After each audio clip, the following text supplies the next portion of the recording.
beaucoup de personnes, et surtout les femmes, quand on leur parle de musculation, déjà premièrement, la chose qu'elles vont dire, c'est oh là là, non, non, je veux pas trop muscler, je veux pas ressembler à un camionneur.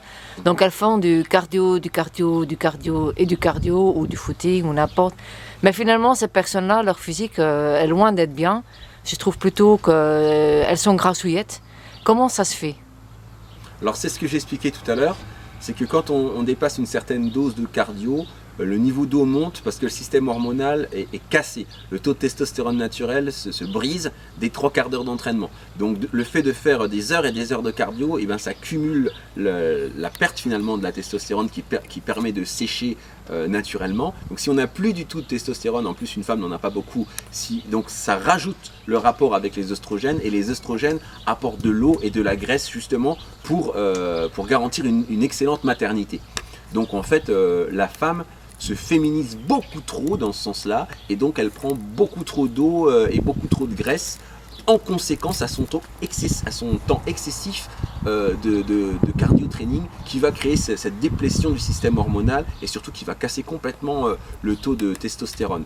Donc la raison pour laquelle ces femmes se remplissent d'eau et de graisse, et qui font du cardio, c'est celle-ci. Donc même si vous faites tous les jours du cardio, tous les jours, dès que vous allez manger ou quoi, vu que le système hormonal est complètement KO, qu'il faut un certain temps avant de le remettre en place, il faut un certain niveau notamment de graisse, et de bonne graisse pour le remettre en place. Si vous prenez de la graisse saturée dans le même temps, la graisse saturée va faire remplir les stocks plus vite qu'elle va monter le niveau hormonal. Par contre, si vous prenez de la graisse polyinsaturée, alors à ce moment-là, la graisse polyinsaturée va permettre d'équilibrer un petit peu cette recharge.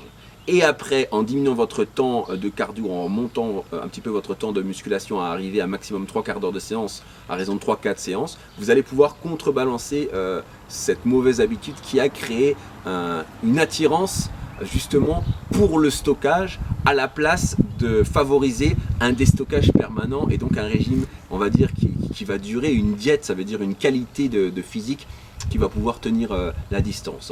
Donc quand la qualité de physique diminue, c'est parce que le taux, dans ce cas-là, pour une femme qui va faire beaucoup de cardio, c'est qu'elle a encore cassé le peu de testostérone qu'elle a pour pouvoir sécher.